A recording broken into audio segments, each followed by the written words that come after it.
Tagal din na panahon bago ulit makagawa ng mga kalabog. Tinayan na pati pato, nilabas sa kahon.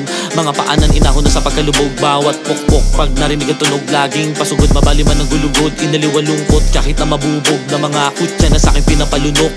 Halika, ako ba yung bibihira mo na makita? Animal sa kagubatan di masira, pinipilit sirain na may hina. Pambihira, nakatungtong pa din to sa lupa.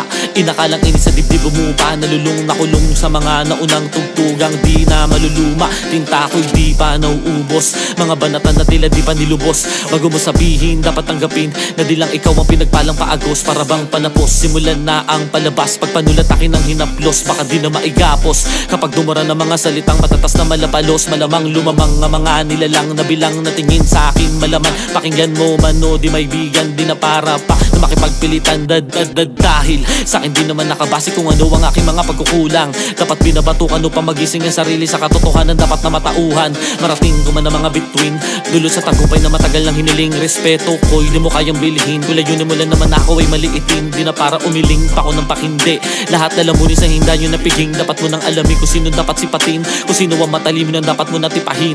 Nakatenggang mga tenga, gigisingin kapag sinimulan ko na bumenga. Vendetta sa karera, pagkambyo nakadirect na sa primera. Bandera di pa binaba, maging pandulo man ako dito sa hilera. Karumata aking dinala, di na kailangan pang gumamit ng gasolina. Nayuktok sa mga kaalaman, di man maambunan ng peking palakpak. Matagal na nalublob dito sa karanasan, kaya di natakot ko sakali na bumagsak. Ito yung palpak, di pa daw ako dilat lang, ngayon ay bumigat kapag ako na umulat. Nanan tumapat sa mga nakangarat, para bang kidlat na sa dibdib mo na gumulat. Di na dinadahan-dahan, tanging tangan-tangan ko pa din lamang. Bawat mga parang di na akalang isa sa mga ituturing ko na kayamanan. Nila na iwanan sa likod ng mga estudyanteng sabik na magsiuwian. Di na pagod, bumalik, magbasa na natili sa siling aklatan. Akin na minaniang tumahin ng mga salitang madali na palaging binibida. Pinipilit na piliin na maging malalim mo pang pagiging makitid na hindi makita. Pinapaalala ko lang naman sa'yo to, pinaalam paano gamitin ng tinta. Huwag ka na magabala, di mo pa ko kilala, tumingin ka sa mga mata ng periodista.